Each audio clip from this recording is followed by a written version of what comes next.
آئین میں صاف طور پر لکھا ہے کہ تحریک عدم اعتماد جمع ہونے کے بعد 14 دن کے اندر اندر اجلاس بلایا جانا چاہیے.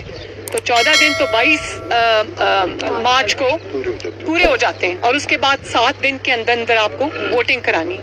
اب دیکھیں آپ, مجھے نہیں پتا آپ ٹائم کیوں بائی کرنا چاہتے ہیں. تو آئین نہ سمجھنے کی, آئین کی بات نہ ماننے کی, آئین کے احکامات نہ ماننے کی سزا ایک ہی ہے اور وہ ہے آرٹیکل 6. تو میں عدالتوں کی طرف بھی دیکھ رہی ہوں کہ اس شخص کو آئین کا حلیہ بگاڑنے سے, اپنی حکومت کو بچانے کی خاطر اس سے روکا جائے اور یہ ایک پریسیڈنٹ نہ سیٹ کیا جائے جو کہ پاکستان کے لیے اچھا نہیں. مجھے بھی ابھی بھی وہ وقت یاد آتا ہے جب کبھی کہا کرتے تھے کہ نواز شریف کی سیاست ختم ہو گئی, لیکن آج صرف 4 سال کے بعد, پونے 4 سال کے بعد آج عوام نواز شریف کو آواز دے رہی ہے. آج نواز شریف کی الحمدللہ جماعت چٹان کی طرح کھڑی ہے. ایک شخص نہیں ٹوٹا نواز شریف صاحب کی جماعت سے. اور مجھے وہ وقت بھی یاد آتا ہے, دیکھیں نواز شریف صاحب کے ساتھ بھی زیادتیاں ہوئی ہیں, ان کو بھی اس کی بہت بڑی پولیٹیکل اور پرسنل کاسٹ دینی پڑی ہیں, لیکن کبھی انہوں نے تہذیب کا دامن, تمیز کا دامن ہاتھ سے نہیں چھوڑا. انہوں نے کبھی جلسوں میں کھڑے ہو کر یہ دھمکیاں نہیں دی کہ میں بہت خطرے ناک ہو جاؤں گا. انہوں نے کبھی یہ نہیں کہا کہ اب میں خطرے ناک ہو جاؤں گا تو میں چھوڑوں گا نہیں. اور مجھے پتا ہے کہ یہ دھمکیاں وہ اپوزیشن کو نہیں دے رہے, کیونکہ اپوزیشن نے تو ان کا عتاب جو ہے, ان کا جو ظلم ہے, ان کے مظالم ہے, ان کو 4 سال برداشت کیا ہے, پھر بھی کھڑے رہے. یہ دھمکیاں وہ کسی اور کو سنا رہے. آپ سمجھتے ہیں عمران اور دوسری بات یہ کہ کوئی ان کو یہ سمجھانے والا بھی نہیں ہے کہ گریس انڈر پریشر کیا ہوتی ہے. مطلب ہم بھی انہی مرحلوں سے گزر کر آئے ہیں, لیکن کبھی گالم گلوچ نہیں کی, کبھی زبان درازی نہیں کی, کبھی بازاری زبان استعمال نہیں کی, کبھی بہتان نہیں لگایا, اصول پر بات کی ہے, فیکٹس پہ بات کی ہے. اور آپ جب تقریر کرنے کھڑے ہوتے ہیں تو آپ مذہب کا نام لیتے ہیں. کبھی آپ نے ریاست مدینہ کا نام لیا اور آپ نے عوام کے اوپر بدترین مظالم ڈھائے, اور اب آپ کہتے ہیں کہ امر بالمعروف. امر بالمعروف کا مطلب ہے کہ نیکی کا حکم دو اور نہی عن المنکر کہ آپ برائی سے روکو. تو آپ نے جو اپنے جلسے کا نام رکھا ہے امر بالمعروف, تو میں آپ سے یہ پوچھنا چاہتی ہوں کہ آپ کون سی نیکی ہے, کون سی اچھائی ہے جس کا حکم دے رہے ہیں لوگوں کو؟ کیا آپ لوگوں کو یہ بتا رہے ہیں کہ آپ نے جو آٹے کی قیمتیں, چینی کی قیمتیں, ڈیزل کی قیمتیں, پیٹرول کی قیمتیں, تیل کی قیمتیں, سبزیوں کی قیمتیں, دال کی قیمتیں, دوائیوں کی قیمتیں آپ نے آسمان پر پہنچا دی ہیں, تو کیا اس اچھائی میں آپ کا ساتھ دیں؟ یا آپ کھڑے ہو کر جب جلسوں میں بدتمیزی کرتے ہیں, بدتہذیبی کرتے ہیں, اپنے مخالفین کو نام لے لے کے بلاتے ہیں. کبھی مولانا فضل الرحمان صاحب ایک سینئر سیاستدان ہیں, آپ ان کے مخالف بات کر سکتے ہیں, ان کے خلاف بات کر سکتے ہیں, آپ ان کے اوپر سیاسی بات کر سکتے ہیں, لیکن جس طرح آپ کھڑے ہو کر القابات سے نوازتے ہیں تو آپ کو وہ حدیث نہیں پتا. ایک حدیث یہ بھی ہے, یا کنوینئنٹلی آپ نے وہ چیز یاد, مذہب کے لبادے میں اپنی بدتمیزی کو اڑانا ہے, تو وہ بھی ایک حدیث ہے کہ نام لوگوں کے نام رکھنے سے اور ان کو القابات سے نوازنے سے منع کیا ہے, تو وہ آپ کنوینئنٹلی بھول جاتے ہیں. بلاول کو آپ کہتے ہیں کہ اس کی اردو اچھی نہیں, اس کی آپ نقلیں اتارتے ہیں, مسخرے لگتے ہیں آپ جب یہ کام کرتے ہیں. تو کیا لا محالہ آپ کے دماغ میں یہ بات نہیں آتی کہ جو شخص یہ بھی صلی اللہ علیہ وسلم نہیں کہہ سکتا, جو شخص روحانیت کو روحانیت کہتا ہے, جو شخص خاتم النبیین اپنے حلف میں نہیں کہہ سکتا, اس کو کیا یہ حق حاصل ہے کہ وہ دوسروں پہ تنقید کرے؟ بلکہ جو آپ نے کلچر بدتمیزی کا, بدتہذیبی کا پاکستان کے اندر انٹروڈیوس کر دیا ہے, میں بطور ماں اپنی پاکستان کی ماؤں سے یہ گزارش کرتی ہوں کہ آج کل جب ایک ذہنی توازن خراب شخص اگر ٹی وی پر آ کر بدتمیزی کرتا ہے اور بدتمیزی کی ترغیب دیتا ہے, تو اپنے بچوں کو کائنڈلی وہاں سے اٹھا دیا کریں کہ ہم نہیں چاہتے کہ ہمارے بچوں کے اندر یہ کلچر جو ہے وہ صلاحیت کرے. وہاں سے واپسی پہ جب آپ کشمیر کا سودا کر آئے تھے تو آپ کہہ رہے تھے کہ مجھے آج ایسے لگ رہا ہے کہ میں ورلڈ کپ جیت کے آیا ہوں. تو اس وقت آپ کی خود مختاری کہاں سو رہی تھی؟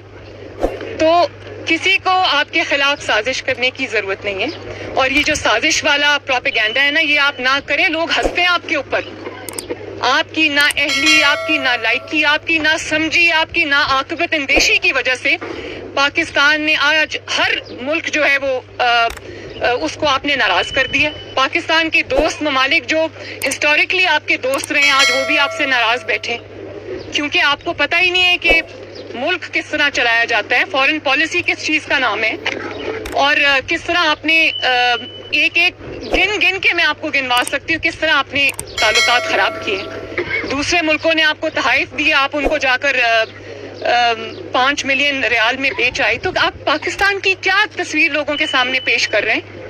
اور آج اگر آپ اپنی ناکامی، نالائکی، ناعاقبت اندیشی کو اگر آپ سازش کا نام دیں گے تو دنیا ہنسے گی آپ پر. اور پھر آپ کہتے ہیں کہ آپ کے خلاف انٹرنیشنل سازش ہوئی ہے. میں آپ سے یہ پوچھنا چاہتی ہوں کہ کسی ملک کو آپ کے خلاف سازش کرنے کی ضرورت نہیں ہے، آپ خود ہی اپنے لیے کافی ہیں. مجھے پہلے یہ بتائیں کہ اب آپ کو آج یاد آ گیا کہ انٹرنیشنل سازش ہو رہی ہے آپ کے خلاف اور دوسرے ملک انوالوڈ ہیں آپ کے خلاف سازش کرنے میں، اور آپ کہتے ہیں کہ ہم خود مختار ہیں. کل آپ نے بھارت کی تعریف بھی کی، خود مختاری کی، اور میں کیونکہ خود مختار ہوں، میری خود مختار ایک فارن پالیسی ہے تو اس کی سزا مجھے ملی ہے. تو میں آپ کو آئینہ دکھانا چاہتی ہوں اور میں آپ سے یہ پوچھنا چاہتی ہوں کہ ابھی کچھ دیر پہلے تو آپ بائیڈن صاحب کی کال کا انتظار کر رہے تھے اور پوری کوششیں کر رہے تھے کہ وہ کسی طرح آپ کو کال کر لیں، اور وہ کال جب نہیں آئی تو آپ کو خود مختاری یاد آ گئی. تو یہ اگر آپ کو آئینے میں اپنا چہرہ نظر نہیں آتا تو میں آپ کو آپ کا چہرہ دکھا دیتی ہوں. ابھی سینٹ کے الیکشنز کو کوئی زیادہ وقت نہیں گزرا، کس طرح آپ نے اپنی مائنورٹی کو میجورٹی میں بدلا. سینٹ میں اپوزیشن کی میجورٹی تھی، آپ کی مائنورٹی تھی، کس طرح آپ سینٹ میں جیت گئے؟ اس وقت کیا کیا تھا آپ نے، ذرا کائنڈلی بتائیں. اس وقت کیا خرید و فروخت کی تھی، یا آپ نے اس وقت کوئی پریشرائز کیا تھا اپنے ممبران کو اور اپوزیشن کے ممبران کو، یا اس وقت آپ نے ہارس ٹریڈنگ کی تھی؟ اور اگر وہ اس وقت جائز تھی تو آج آپ کو کیا ایشو ہو رہا ہے؟ اور آپ کبھی ان کو کہہ رہے ہیں کہ یہ لوگ بک گئے، کبھی وہ ان کو لوٹے کہہ رہے ہیں، کبھی کچھ کہہ رہے ہیں، اور ساتھ ہی آپ ایک ان کو کہتے ہیں کہ آ جاؤ میں معاف کر دوں گا. تو آپ ہاتھ جوڑ رہے ہیں ان کے سامنے. وہ آپ کو دیکھیں، وہ جتنے بھی پولیٹیکل لوگ ہوتے ہیں، چاہے وہ ایم این ایز ہوں، ایم پی ایز ہوں، ان کو اپنا پولیٹیکل فیوچر دیکھنا پڑتا ہے. اور میں کبھی کبھی قدرت پہ حیران ہوتی ہوں، اللہ تعالیٰ کے جو کام ہے اس پہ حیران بھی ہوتی ہوں. جس نواز شریف کو آپ نے کہا کہ اس کی سیاست ختم ہو گئی، اس کو آپ نے جیلوں میں ڈالا، آپ نے اس کی بیٹی کو جیلوں میں ڈالا، اس کی پوری جماعت کو جیلوں میں ڈالا، سزائے موت کی چکیوں میں آپ نے ڈالا، اور آج اسی نواز شریف نے باہر بیٹھ کے آپ کے گھر میں گھس کے آپ کو مارا ہے.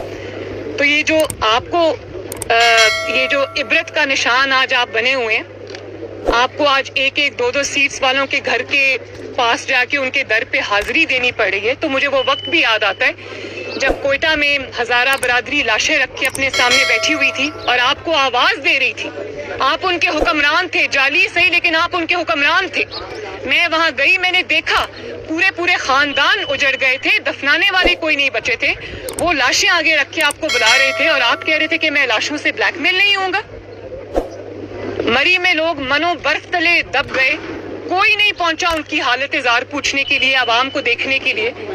تو یہ تو آپ کا حال تھا، تو آپ تو بلیک میل نہیں ہوتے تھے. آج آپ ایک ایک دو دو سیٹس والوں کے در پہ جب میں آپ کو سر جھکاتے دیکھتی ہوں تو مجھے بڑا اللہ تعالیٰ کا خوف آتا ہے. آپ آج مکافات عمل کا شکار ہوئے، کسی سازش کا شکار نہیں ہوئے. اپنے تکبر کا، اپنے غرور کا، اپنے بڑے بولوں کا شکار ہوئے. بھئی 10 بندے تو آپ سے اپنے پورے نہیں ہو رہے اور آپ 10 لاکھ بندوں کو نکالنے چلیں. بھئی اپنے 10 بندے پورے کر لو، آپ کو 10 لاکھ لوگوں کو لانے کی مشقت نہیں کرنی پڑے گی. اور کبھی آپ کہتے ہیں کہ میرے خلاف سازش ہو گئی، میرے خلاف انٹرنل سازش ہو گئی، چور مل گئے، ڈاکو مل گئے، سازش ہو گئی. پھر جب آپ کو اور کچھ سمجھ نہیں آتی تو آپ کہتے ہیں انٹرنیشنل سازش ہو گئی میرے خلاف. اس پہ بھی ہم ابھی بات کرتے ہیں. لیکن بات یہ ہے کہ آپ کے ناک کے نیچے سے، آپ کے وزیر اعظم کی کرسی پہ موجود ہونے کے باوجود آپ کی پوری پارٹی آپ کے ریت کی طرح کھسک گئی، نکل گئی ہے ہاتھوں سے. تو آپ کس کو الزام دے رہے ہیں؟ اگر آپ نے کچھ پرفارمنس دکھائی ہوتی، عوام کا خیال رکھا ہوتا، آپ نے کوئی عوام کی بھوک افلاس کے بارے میں سوچا ہوتا، مہنگی چینی، مہنگا آٹا، مہنگی بجلی، مہنگی دال، مہنگا تیل، مہنگا پیٹرول، مہنگا ڈیزل، اس کے بارے میں آپ نے قیمتوں کے بارے میں کبھی سوچا ہوتا تو آپ کو آج یہ دن نہ دیکھنا پڑتا۔ اور بات یہ ہے کہ کبھی آپ ان کو کہتے ہیں، اپنے ممبران کو آپ کہتے ہیں کہ بک گئے، میں یہ پوچھنا چاہتی ہوں، اور آپ وہ کہتے ہیں کہ ہم نے خریدے ہیں۔